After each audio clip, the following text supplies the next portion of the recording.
tika ete na lisungi na molimo mosantu moko na moko asimba oyo bombi pona ye na tongo na lelo na kombo na Yesu. Amen. Bien-aimés dans le Seigneur, je vous salue. Je vous salue, bien-aimés dans le Seigneur. Que le Seigneur vous bénisse abondamment. Moi, votre frère, je m'appelle Alain Irung. Notre officiant s'appelle Joseph Luboya. Et notre interprète s'appelle Rebecca Wanganombe. Alors ce matin, je voudrais demander à quelqu'un, aujourd'hui on est quel jour? C'est quelle date aujourd'hui? C'est quelle date?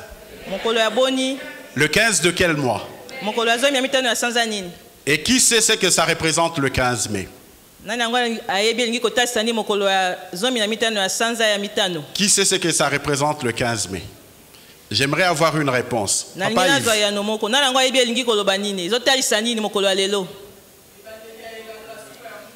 Amen. C'est le début de la saison sèche. Ça veut dire qu'aujourd'hui, le Seigneur inaugure une nouvelle saison. Bien-aimé, quand je priais pour ce moment, j'ai demandé des signes au Seigneur. Et j'en ai reçu plusieurs depuis que ce culte a commencé. Et je voudrais proclamer qu'il y a une saison nouvelle que le Seigneur ouvre pour quelqu'un ce matin. Je voudrais proclamer qu'il y a une nouvelle saison que le Seigneur inaugure pour une famille ce matin. Je voudrais proclamer que pour un jeune, pour une jeune fille, pour un jeune homme, il y a une nouvelle saison que le Seigneur inaugure aujourd'hui. Je déclare au nom de Jésus-Christ que la saison de la maladie c'est terminé pour quelqu'un aujourd'hui et commence une nouvelle saison de guérison. Je déclare que la saison du chômage s'arrête pour quelqu'un au nom de Jésus. Je déclare que la saison du célibat s'arrête pour quelqu'un au nom de Jésus. Qu'il en soit ainsi au nom puissant de Jésus. Je bénis le Seigneur pour la grâce qu'il nous accorde ce matin de parler de sa part. Je remercie les aumôniers qui ont bien voulu nous donner également cette opportunité. Je vous invite à prendre nos Bibles. Nous allons lire dans Luc 2. Luc chapitre 2. Je vais lire les versets 40 à 51. Et moi j'ai la version du Semeur. Luc chapitre 2, versets 40 à 51. La Bible dit ceci. Le petit enfant grandissait et se développait. Il était plein de sagesse et la grâce de Dieu reposait sur lui. Les parents de Jésus se rendaient chaque année à Jérusalem pour la fête de la Pâque. Quand Jésus eut 12 ans, ils y montèrent selon la coutume de la fête. Une fois la fête terminée, ils prirent le chemin du retour, mais Jésus, leur fils, resta à Jérusalem et ses parents ne s'en aperçurent pas. Ils supposaient en effet qu'ils se trouvaient avec leurs compagnons de voyage et firent ainsi une journée de marche. Ils se mirent alors à le chercher parmi leurs parents et leurs connaissances, mais ils ne le trouvèrent pas. Aussi retournèrent-ils à Jérusalem pour le chercher. 3 jours plus tard, ils le retrouvèrent dans le temple assis au milieu des maîtres. Il les écoutait et leur posait des questions. Tous ceux qui l'entendaient s'émerveillaient de son intelligence et de ses réponses. Ses parents furent très étonnés de le voir là et sa mère lui dit : « Mon enfant, pourquoi nous as-tu fait cela? Tu sais, ton père et moi, nous étions très inquiets et nous t'avons cherché partout. Pourquoi m'avez-vous cherché? Leur répondit Jésus. Ne saviez-vous pas que je dois m'occuper des affaires de mon père? Mais ils ne comprirent pas ce qu'il leur disait. Il repartit donc avec eux et retourna à Nazareth. Et il leur était obéissant. Sa mère gardait précieusement dans son cœur le souvenir de tout ce qui s'était passé. Jésus grandissait et progressait en sagesse et il se rendait toujours plus agréable à Dieu et aux hommes. Amen. Amen. Bien-aimé, ce texte que nous lisons ce matin, c'est un texte que nous connaissons, autant que d'autres textes de la Bible. Mais ce matin, ce texte nous place dans le contexte d'une famille où on a un père, Joseph, une mère, Marie, et leur fils, Jésus. Alors, dans cette première partie de mon exposé, je voudrais que nous puissions commencer à nous intéresser aux trois personnages. Et d'ores et déjà, je voudrais vous signaler que mon exhortation va s'articuler en 3 points. Il y a 3 vérités que nous allons tirer de ce texte. Et ensuite nous allons prier. La première personne à laquelle je m'intéresse, il s'agit de Marie. Marie, nous pouvons déjà voir dans Luc 1, retournez juste la page de votre Bible. Voyons Luc 1 à partir du verset 30. Vous pouvez commencer à partir du verset 26 pour mieux saisir la pensée. Il s'agit de l'ange qui se présente devant Marie pour lui annoncer qu'elle aura un fils. Je commence au verset 30. L'ange lui dit alors: n'aie pas peur, Marie, car Dieu t'a accordé sa faveur. Voici, bientôt tu seras enceinte et tu mettras au monde un fils. Tu le nommeras Jésus. Il sera grand, il sera appelé fils du Très-Haut, et le Seigneur Dieu lui donnera le trône de David, son ancêtre. Il régnera éternellement sur le peuple issu de Jacob, et son règne n'aura pas de fin. Amen. Amen. Lorsque l'ange se présente à Marie, l'ange lui annonce la très bonne nouvelle qu'elle aura un fils. Il s'appellera Jésus. Mais ce ne sera pas n'importe quel fils. C'est un fils qui est assez particulier, parce que c'est Dieu lui-même qui viendra sous la forme humaine pour habiter en elle, Marie, par la puissance du Saint-Esprit. Et cet enfant sera si spécial, le Seigneur Dieu lui donnera le trône de David, son ancêtre. Cet enfant régnera éternellement sur le peuple de Jacob, et son trône n'aura pas de fin. Bien-aimé, jusqu'au moment où l'ange vient annoncer cette parole à Marie, Marie était une personne qui n'était pas particulière. À l'époque de Marie, quand vous voyez la prophétie concernant la naissance de Jésus, qui est reprise dans Ésaïe, il est dit qu'une vierge enfantera. On ne précise pas le nom de la vierge. La première observation, retenez qu'à l'époque de Marie, elle n'était pas la seule vierge. Elle n'était pas la seule vierge qui était pieuse. Elle n'était pas la seule vierge qui craignait Dieu. Il y avait autant de vierges qui marchaient dans la crainte de Dieu. Mais la vie de Marie vient basculer. La vie de Marie est impactée. La vie de Marie a une valeur ajoutée par rapport à celle d'autres vierges de son temps, à cause de la présence de Jésus. La présence de Jésus qui va se manifester dans la grossesse de Marie vient changer la vie de Marie. N'eût été Jésus, Marie serait passée dans l'histoire comme toutes les autres vierges de son temps. On n'aurait même pas parlé d'elle. Mais à cause de Jésus, la vie de Marie a une valeur. À cause de Jésus. On peut parler de Marie aujourd'hui. À cause de Jésus, Marie a expérimenté la puissance du Saint-Esprit. Puisqu'elle a demandé à l'ange, comment cela se fera-t-il que moi qui suis une vierge, je puisse concevoir? L'ange lui a dit, le Saint-Esprit te couvrira de son ombre. La deuxième personnalité, il s'agit de Joseph, le papa. Je vous invite à prendre Matthieu 1, les versets 18 à 21. Écoutez ce que dit la Bible. Matthieu 1, 18 à 21. Voici dans quelles circonstances Jésus-Christ vint au monde.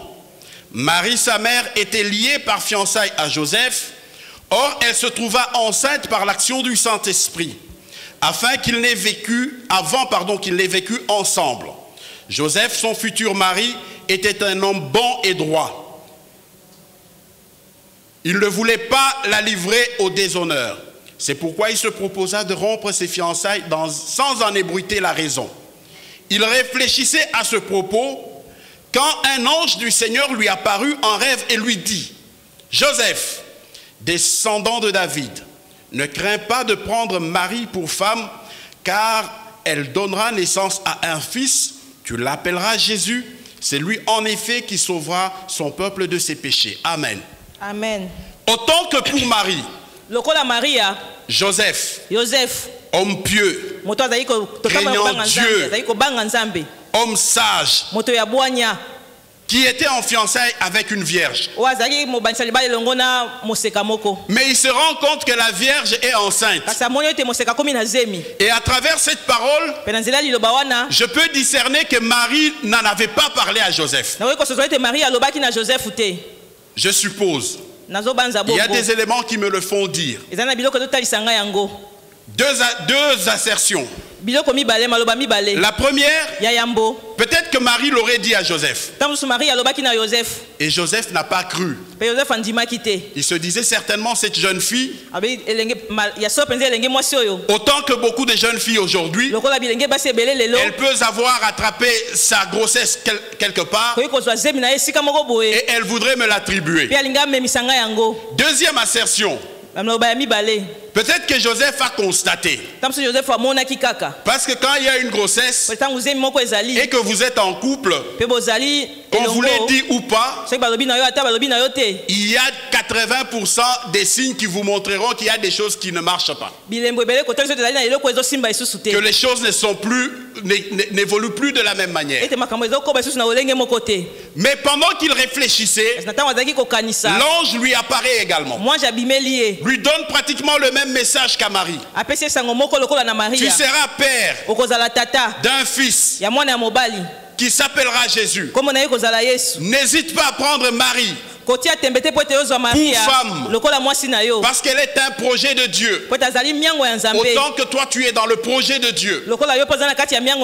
Bien aimé, de même qu'il en était pour Marie, Joseph, homme pieux comme je l'ai dit, il n'était pas le seul en son temps. Il y en avait beaucoup d'autres. Et la Bible nous en cite d'ailleurs beaucoup d'autres que le Seigneur Jésus rencontrera. Il y avait beaucoup d'hommes pieux. Mais la vie de Joseph, autant que celle de Marie, est impactée positivement à cause de la présence de Jésus. La présence de Jésus. Et ce matin, le thème que je voudrais partager avec vous, évidemment nous sommes dans le thème de l'année 2022, année de la manifestation de Christ en nous. Et ce matin, je voudrais vous dire que ce dimanche est un dimanche de la manifestation de Christ dans ma famille. La manifestation de Christ dans nos familles. La manifestation de Christ dans nos familles. Lorsqu'on s'intéresse à Jésus, nous rentrons dans Luc 2. Écoutez le verset 40. Le petit enfant grandissait et se développait. Il était plein de sagesse et la grâce de Dieu reposait sur lui. Les deux parents, Marie et Joseph, je disais, ont une valeur ajoutée dans leur couple par la présence de Jésus. Mais ce Jésus qui vient donner de la valeur à cette famille, on nous dit qu'il se développait, qu'il grandissait, plein de sagesse, et la grâce de Dieu reposait sur lui. Bien-aimé, imaginez comment était ce couple. Imaginez comment était cette famille. Une famille sur laquelle reposait la grâce de Dieu. Une famille dans laquelle Dieu est venu habiter. Une famille dans laquelle Dieu est venu se manifester. Une famille où la grâce surabonde. Je peux même anticiper en prenant le verset 51. Ou mieux le verset 52. Jésus grandissait et progressait en sagesse. Il se rendait toujours plus agréable à Dieu et aux hommes. Waouh! C'est merveilleux, bien-aimé, que Dieu se manifeste dans votre famille. Et la première vérité que je voudrais partager avec vous ce matin, c'est que la présence de Jésus dans ta vie, dans ma vie, dans ta famille, dans ma famille, la présence de Jésus a amené une valeur ajoutée. Et la présence de Jésus n'a amené que des avantages. La Bible nous dit par exemple, dans Jean 1, 12 à 13, et voici, à tous ceux qui l'ont reçu, il leur a donné le pouvoir de devenir enfants de Dieu, lesquels sont nés non de la volonté de la chair ni de la volonté de l'homme, mais qui sont nés de Dieu. À cause de Jésus-Christ, j'ai la nature divine. À cause de Jésus-Christ, tu partages la même nature que Dieu. À cause de Jésus-Christ, nos familles ont été changées. Il est révolu le temps où on parlait des familles avec griffes. Quand on parlait des familles avec griffes, j'aime bien une expression qu'on utilisait dans cette ville. Banaya. Ndekoya. Avec Jésus, c'est fini. Amen. Quelle que soit la famille de laquelle tu viens, à cause de Jésus, ta famille peut aspirer au meilleur. Quelle que soit la famille de laquelle tu es sorti, à cause de Jésus, le règne des liens maléfiques a été coupé. Quelle que soit la famille de laquelle tu viens, à cause de Jésus, tu peux aspirer à des grandes choses. Même si dans votre famille, bien-aimée, on ne s'était jamais marié, à cause de la présence de Jésus, ça va changer. Et peut-être même que ça a déjà changé, parce que tu es une exception. Regarde la famille de laquelle tu viens. Est-ce que tu pouvais être aujourd'hui à ce niveau où tu es? Regarde-toi bien. Plusieurs parmi nous ont dormi affamés, ont vécu dans des familles très pauvres. Mais à cause de Jésus, qui a pris notre pauvreté, nous sommes devenus riches. À cause de Jésus, tu peux devenir millionnaire. À cause de Jésus, tu peux devenir milliardaire. À cause de Jésus, tu entreras dans des endroits que tu n'as jamais imaginé. À cause de Jésus, parce que la grâce de Jésus reposait sur le couple de Marie et de Joseph, la grâce de Jésus repose également sur ta famille. Tu n'es plus n'importe qui. À cause de Jésus qui vit en toi, il peut parler de toi là où tu n'es pas. Je ne sais pas si je parle à quelqu'un. Jésus-Christ, à cause de la valeur qu'il nous a donnée, il peut parler de toi là où tu n'es pas.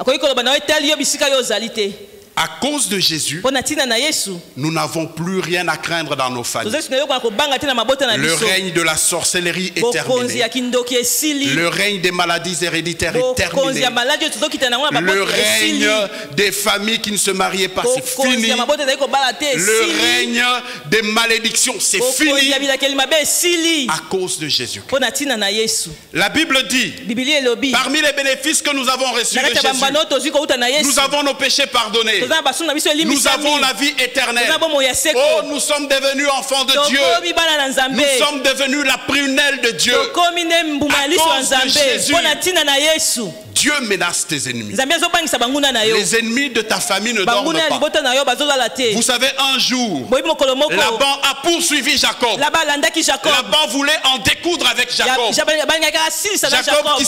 qui était parti de son propre gré sans faire signe à Laban. Mais un jour, quand il décide de poursuivre Jacob, la nuit, Dieu lui dit, Laban, garde-toi. Garde-toi. Laban, garde à toi.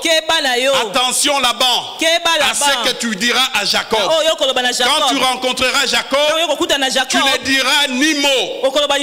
Tu ne diras rien. Et donc toutes les menaces formulées par Laban, nul et sans effet. À cause de la présence de Dieu dans la vie de Jacob. Et à cause de la présence de Jésus-Christ dans ta vie, tes ennemis seront menacés. C'est la première vérité que je partage ce matin. Sans la présence de Jésus, nos familles ne valent rien. Moi je ne vaux rien. Toi tu ne vaux rien. Et c'est avec raison que le Seigneur Jésus, dans Jean 15, en parlant du cep et du sarment, il pouvait dire, sans moi vous ne pouvez rien faire. Sans moi vous ne pouvez rien faire. La deuxième vérité, bien-aimée, les choses allaient si bien dans cette famille où la grâce de Dieu coulait à flot. Waouh, j'imagine que dans cette famille il y avait des miracles au quotidien. J'imagine que dans cette famille il y avait des guérisons au quotidien.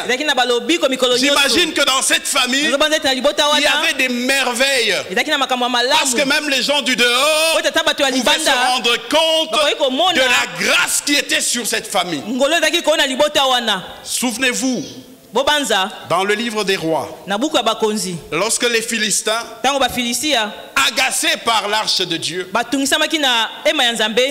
des différents mots par l'arche de l'Éternel, ils n'en pouvaient plus. Ils ont décidé de libérer l'arche. Et ils ont mis l'arche sur une charrette et en direction d'Israël. Et lorsqu'on dit au roi David que les Philistins ont rendu l'arche, le roi a eu peur. Alors il se dit, pour éviter la colère de Dieu, parce que ce qu'il vient de faire chez les Philistins, c'est terrible, et je ne souhaiterais pas que ça m'arrive ici.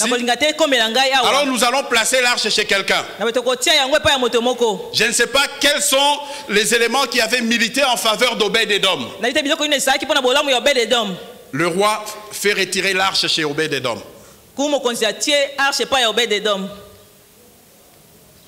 Pardon? Le roi David a fait mettre l'arche chez Obed-Édom. Je présume que chaque jour, il prenait des informations. Comment ça va chez Obed-Edom? Comment ils ont dormi ce matin? Qu'est-ce qui s'est passé? Est-ce que la femme d'Obed-Edom va bien? Est-ce que ses enfants vont bien? Est-ce qu'il est en bonne santé? Est-ce qu'ils n'ont pas été frappés? Mais par contre, les retours qui revenaient au roi, c'était que la maison d'Obed-Edom était en train de prospérer. La maison d'Obed-Edom a prospéré à cause de la présence de Dieu, à cause de la présence de Jésus. Ta famille va prospérer. Et tout allait très bien pour Marie et Joseph. Jusqu'à ce qu'on en arrive au verset 43 de Luc 2. Écoutez ce que la Bible dit. Une fois la fête terminée, ils prirent le chemin du retour. Mais Jésus, leur fils, resta à Jérusalem et ses parents ne s'en aperçurent pas. Ils supposaient en effet qu'ils se trouvaient avec leurs compagnons de voyage et firent ainsi une journée de marche. Cette famille bien-aimée où coulait la grâce de Dieu arrive à un moment où Marie et Joseph, qui font une bonne chose sur laquelle je vais revenir dans la troisième vérité, ils se rendent à Jérusalem pour la fête de Pâques. Mais lorsqu'ils arrivent à Jérusalem, la fête se termine. Marie et Joseph rentrent et oublient. Ils oublient le centre de leur vie. Le centre qui a donné une valeur ajoutée à leur vie. Marie et Joseph oublient l'essentiel de leur couple. Marie et Joseph oublient le trésor de leur famille. Et j'aime beaucoup le français. Parce que le français a certaines nuances qui nous permettent de déterminer exactement qu'est-ce qui s'est passé. Je vais évoquer quelques points. Écoutez bien, je suis au verset 43. Lorsqu'ils rentrent, ils quittent Jérusalem. Dans la version du Semeur, il est dit: une fois la fête terminée, ils prirent le chemin du retour, mais Jésus, leur fils, resta à Jérusalem et ses parents ne s'en aperçurent pas. En français, pour ceux qui maîtrisent le français, lorsqu'on dit que quelque chose n'a pas été aperçu, il nous arrive parfois. On vous demande: est-ce que vous avez vu Pasteur Fanon? Ah, je l'ai vu ici, mais j'ai semblé l'apercevoir. Ça veut dire, entre le temps où j'ai vu le pasteur Fanon et le temps où je ne l'ai plus revu, il y a une distraction qui est entrée. Je me suis intéressé à autre chose. Parce que l'objet de mon attention n'était pas tellement pasteur Fanon, mais c'était peut-être de parler avec Diacre Yves à la fin du culte. Ils ne s'en aperçurent pas. Écoutez un autre mot qui est utilisé. Ils supposaient en effet qu'ils se trouvaient avec leurs compagnons de voyage et firent ainsi une journée de marche. En d'autres termes, qu'est-ce que ça veut dire? Marie, très occupée, certainement par le fait de préparer tout ce qu'il faut pour rentrer à Nazareth. Très plongée dans les tâches domestiques. Marie a perdu de vue Jésus. Dans la tête de Marie, Jésus était avec Joseph. Du côté de Joseph, très occupé aussi pour s'assurer qu'ils n'ont rien oublié, pour s'assurer qu'à Jérusalem ils n'ont rien laissé pour qu'ils ne reviennent plus. Très occupé aussi par ses tâches. Il pensait que Jésus était avec Marie. Et lorsqu'ils se retrouvent les deux, et Marie et Joseph, ils se rendent compte que Jésus n'est pas là. Alors les deux se disent, non, certainement, Aza n'est pas ma frère Joseph. Il doit certainement... Jésus joue beaucoup chez les Joseph Louboya. Il doit être là-bas. Ok, allons-y. On le verra après.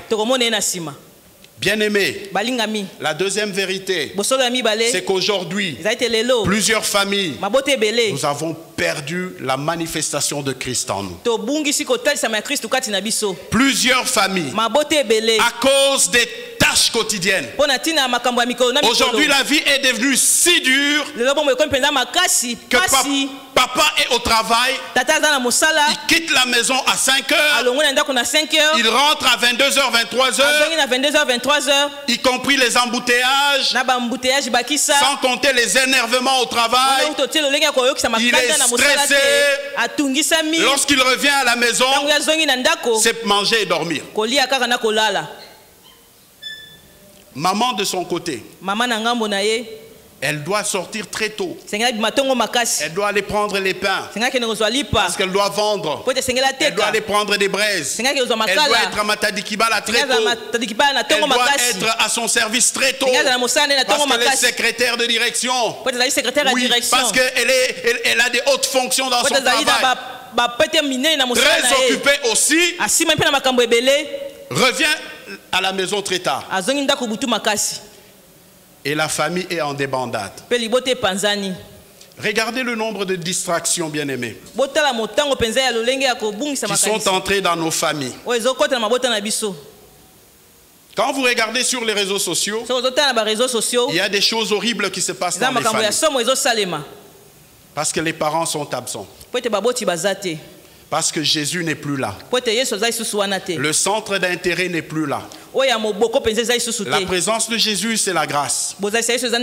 L'absence de Jésus, c'est la malédiction. L'absence de Jésus, c'est l'inceste dans les familles. L'absence de Jésus, c'est l'inceste dans les familles. Je vous en parle, bien aimé, parce que c'est une réalité très profonde dans les familles maintenant. L'inceste, ce sont les membres d'une même famille qui font des rapports sexuels.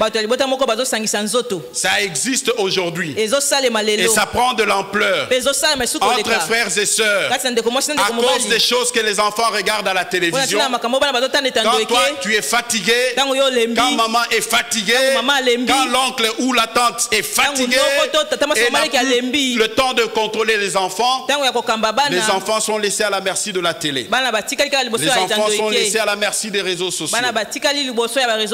Et c'est dramatique. C'est très très dramatique. Dites-moi, mon frère, ma soeur, la dernière fois où vous avez prié ensemble dans votre famille, c'est quand? Un jour, j'ai posé la question à un couple que j'étais parti exhorter, qui avait des difficultés. Je leur ai posé la question suivante. Dites-moi, au regard de tout ce que je viens d'entendre, la dernière fois que vous avez prié ensemble, le mari dit ah. La femme dit, je crois que ça doit faire 6 mois. Ils ont oublié Jésus à Jérusalem. Et c'est ce que beaucoup de familles nous vivons aujourd'hui. Papa fatigué, maman fatiguée, les enfants en débandade. Les réseaux sociaux font beaucoup de ravages, bien-aimés. J'en sais quelque chose parce que c'est mon domaine. Il y a quelques mois, j'ai prêché chez les ados. À la fin, je devais prier avec quelques-uns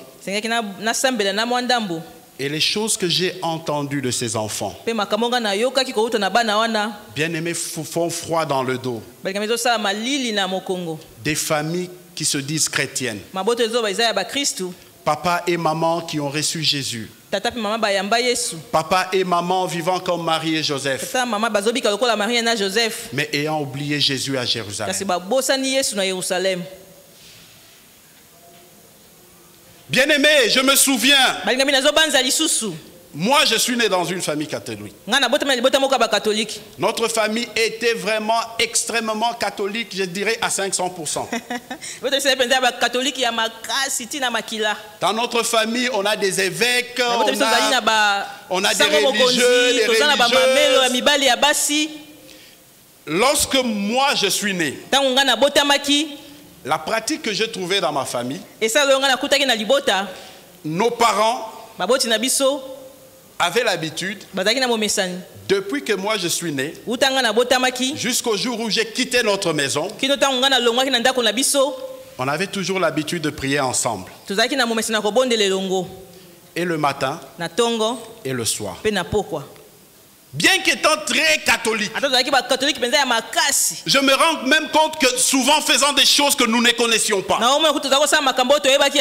vivant dans l'ignorance la plus totale, mais au moins chaque matin, avant que papa, qui était directeur des ressources humaines dans une grande société de la place, avant qu'il ne quitte la maison, nous devrions tous être là. Et nous disions le Notre Père. Et puis tout le monde commençait sa journée. Le soir, quand il revenait, on faisait la même chose. Bien aimé, malgré cette ignorance, mais j'ai vu la main de Dieu, moi, votre frère. Dans cet imbroglio-là, ne sachant pas très bien c'était quoi les choses de Dieu. Je devais avoir, je crois, 3 ou 4 ans. Un jour, j'ai remarqué que je faisais beaucoup de cauchemars. Chaque fois que j'allais dormir, je rêvais qu'on me pourchassait. Je rêvais qu'on me poursuivait. Dites-moi, comment un enfant de 3 ou de 4 ans peut expliquer à sa mère: Maman, ces jours-ci je ne dors pas. Je vois qu'on me poursuit, qu'on me pourchasse. Comment un enfant de 3 ou de 4 ans peut l'expliquer? Ne négligeons pas les enfants que nous voyons. Il y a beaucoup de choses qui se passent dans leur vie, mais que nous ne voyons pas ou que nous n'entendons pas. Bien-aimé, j'ai fait un bon moment dans cette situation-là. Mais un jour, je suis allé dormir, toujours très effrayé, en train de trembler. Et je me souviens que je me couvrais pour me dire: oui, peut-être qu'en me couvrant, je ne verrai pas ces cauchemars. Et c'est à ce moment-là, j'ai entendu. J'ai fait quoi? J'ai fait quoi? J'ai entendu une voix me dire simplement: prie le Notre Père. Prie le Notre Père. À 3 ou à 4 ans, le Notre Père, comment je l'aurais connu si ce n'était pas notre pratique quotidienne? Et j'ai prié. Et à partir de ce jour-là, les cauchemars ont cessé. Donc à 3 ou à 4 ans, je savais qu'il y avait quelqu'un qui veillait sur moi, à mon insu, qui pouvait me poursuivre jusque dans mes rêves, et qui pouvait intervenir dans mes rêves, qui pouvait faire changer le cours de mes rêves, et qui pouvait me permettre de dormir tranquillement. Et vous et moi, nous nous limitons à ce que nous voyons. Mais beaucoup de familles Nous avons laissé Jésus à Jérusalem. Pour voir la manifestation de Christ en nous, il faut rentrer chercher Jésus. Je vous parlais des signes que le Seigneur m'a donnés pendant que ce culte se déroulait.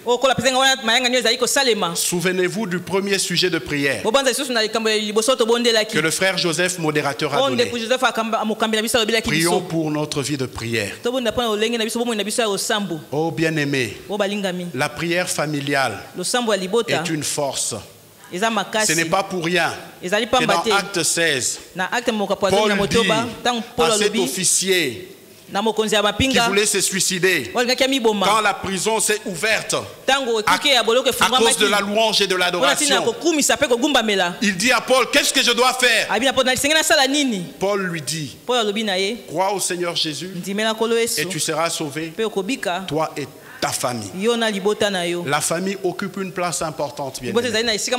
La famille est le premier lieu où la gloire de Dieu doit être manifeste. La famille, c'est le premier endroit où l'enfant doit savoir que le Saint-Esprit existe. Que le Saint-Esprit existe. La famille, c'est le premier lieu où l'enfant doit savoir que Jésus-Christ est vivant. Et qu'il n'est plus dans la tombe et qu'il est vivant. Chaque jour, je dis à mes enfants, ah papa, j'ai mal. J'ai dit, mon fils, prie. Papa ne sera pas toujours là, mais Jésus sera toujours là. Le Saint-Esprit sera toujours là. Papa ne sera pas éternel, maman ne sera pas éternelle, mais Jésus est éternel. Le Saint-Esprit, il est éternel. Ramenons la présence de Dieu dans nos familles.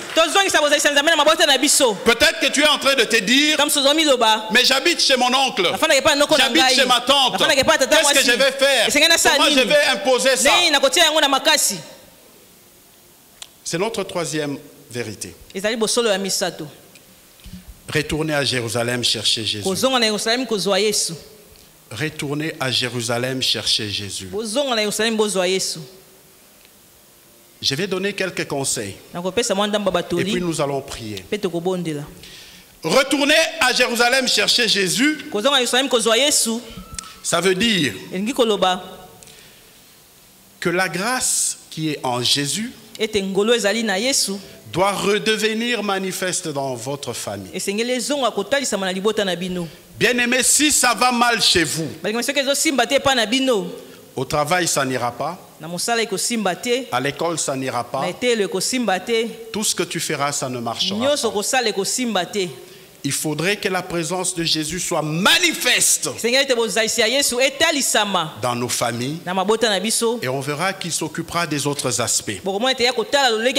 Papa ou maman présent ou absent, le Saint-Esprit sera là et il s'occupera de votre famille. Je vais donner deux conseils. J'en ai déjà parlé, mais je vais y revenir. Le premier conseil, organisez un moment de prière permanent. Selon votre horaire dans la maison, faites tout pour prier ensemble le matin et prier ensemble le soir. La Bible nous dit, même les animaux reconnaissent qu'il y a un Dieu. Même les animaux rendent grâce à Dieu. Pourquoi pas toi et moi? Commençons notre journée en famille avec Dieu. Si vous sortez trop tôt, organisez-vous pour passer ne fût-ce que 5 minutes. 5 minutes. Je ne vous demande pas plus. 5 minutes. 5 minutes. 5 minutes de prière. La Bible dit, là où 2 ou 3 sont réunis en son nom, il est au milieu d'eux. 5 minutes. C'est mon conseil. Peut-être vous vous direz 30-45 minutes c'est trop. Je ne saurais pas. Oui, je dois sortir trop tôt à cause des embouteillages de pompage. Faites tout. 5 minutes le matin, 5 minutes le soir. Et pendant que vous priez, utilisez la parole de Dieu. Conformément à Josué 1:8, qui nous dit que cette parole de la loi, elle doit rester permanente sous nos yeux. Mais ce qui m'étonne, bien aimé, c'est qu'aujourd'hui, avec la technologie, le Seigneur nous a donné beaucoup de possibilités. En ce qui concerne la parole de Dieu, chacun de nous ici a au moins une Bible dans son téléphone. Mais combien la lisent? J'ai été très choqué. Avant-hier, je parlais avec quelqu'un qui me dit qu'il était dans une relation qui devait aboutir au mariage avec une sœur qui était très fervente.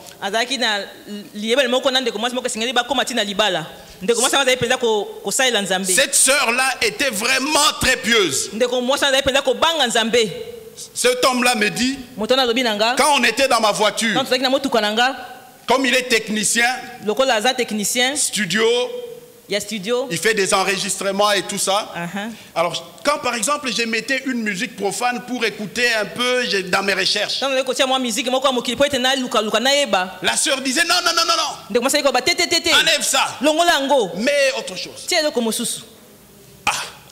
Alors, c'est cet homme-là qui parle. Il dit, mais ce que je ne comprenais pas, quand je disais à la sœur un dimanche que je suis déjà à la maison parce que j'ai travaillé la nuit, cette sœur qui était très pieuse lui dit, je suis au culte. Et elle ajoute, attends-moi. Ses frères devaient l'attendre, pourquoi? Quelqu'un qui est à l'église, qui est dans la chorale comme celle-ci, qui vient de chanter, qui vient de louer Dieu, il dit, attends-moi. L'attendre pour les rapports sexuels. Waouh, là où j'étais, dans mon cœur, ça fait boum. Le téléphone, qu'est-ce que vous en faites? Avec votre téléphone, mais vous avez la possibilité d'inviter chez vous tous les musiciens chrétiens. Moi, j'ai invité plusieurs fois Exo chez moi sans payer.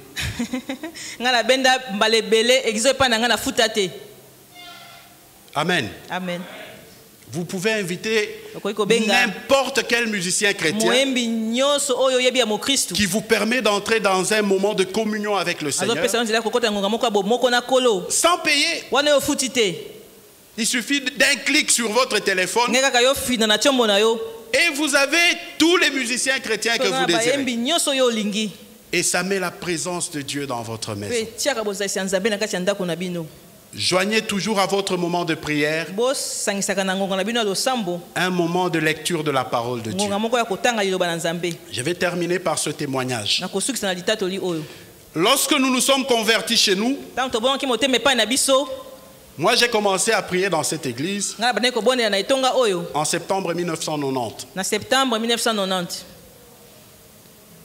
Quand notre famille a commencé à venir à l'IEC, notre famille, je vous le disais, qui était 500% trop catholique, a commencé à se vider petit à petit. Une bonne partie des gens qui étaient à la maison ont commencé à venir à l'IEC. Une autre partie est restée de l'autre côté. Alors dans la maison, ça coinçait à certains moments. Parce qu'on avait instauré un système de prière où on priait à peu près pendant 2 heures chaque mardi, en dehors du temps que nous passions toujours ensemble, toute la famille. Alors, lors des deuxièmes pillages, Il y a une certaine génération qui ne sait pas que dans ces pays, il s'est passé des pillages. Ceux qui sont nés après 93 ne le savent pas. Mais il y avait des pillages dans cette ville, dans ce pays, qui a mis par terre la majorité de nos entreprises. Alors quand ça a commencé à tirer, le Saint-Esprit touche notre maman. Elle lui demande que nous puissions prier. Il était 18h à peu près. 18h, 19h. Alors maman nous demande, venez on prie. Notre papa, bien qu'étant extrêmement catholique, ne refusait jamais nos moments de prière. En dehors du Notre Père qu'on faisait le matin et le soir. Chaque fois qu'on devait prier, il était là. On a appelé beaucoup d'autres personnes parce que chez nous, il y avait beaucoup de gens, des étudiants, des commerçants. Alors la plupart nous ont dit,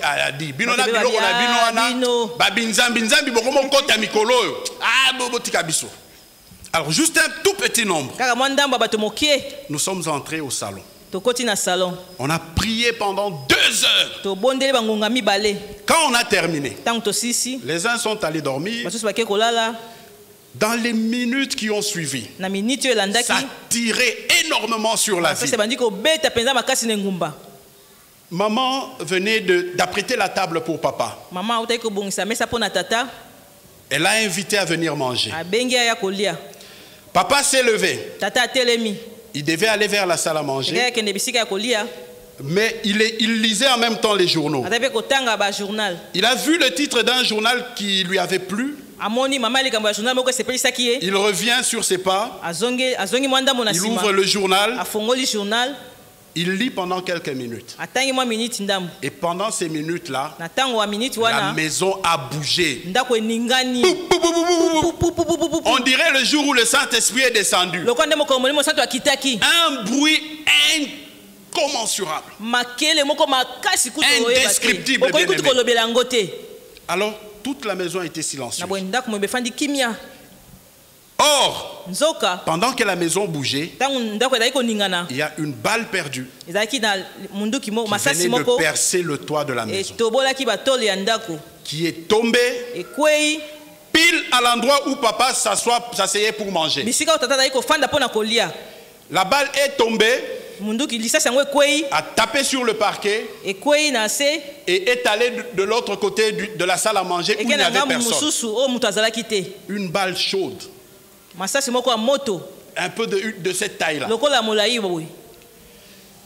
Bien aimé, quand papa s'est assis, quand vous regardez, vous levez les yeux, c'était dans la tête de papa. C'est l'endroit où papa se mettait. Bien aimé, cette affaire-là, c'était la manifestation de la gloire de Dieu dans notre maison. Ah, je vous assure, à partir de ce jour-là, notre maison n'est plus restée la même. Le lendemain, quand on a dit venez prions, plus personne n'est resté. Le Seigneur a fait sa propre publicité. Et parmi les gens qui sont sortis de notre maison, il y a des pasteurs, il y a des évangélistes, il y a des apôtres, il y a des serviteurs de Dieu. Notre maison n'est plus jamais restée la même. Or, à la même période, on avait notre chauffeur qui est mort de cette façon-là. Il était dans son lit. Une balle perdue a transpercé le plafond et est entrée dans sa tête. Il est mort sur le coup. Vous voyez la différence? Là où la gloire de Dieu est manifeste et là où il n'y a pas la gloire de Dieu. Inclinons-nous dans la prière, bien-aimés. Je sais que depuis le début de ce culte, le Seigneur vous a dit beaucoup de choses. Et à travers cette exhortation, il vous en a donné d'autres. Je voudrais qu'une personne prie Où est Jésus par rapport à ta famille? Il est à Jérusalem? Est-ce qu'il est resté à Jérusalem? La dernière fois qu'il y a eu un moment de prière chez vous, c'est quand? Vous vous plaignez des liens familiaux. Vous vous plaignez de la malédiction. Où est Jésus dans votre famille? La volonté de Dieu est que la gloire de Dieu soit manifeste. Et que cette année soit une année de la manifestation de la gloire de Dieu. Et qu'une nouvelle saison puisse commencer dans votre maison. Élevons nos voix, prions le Seigneur.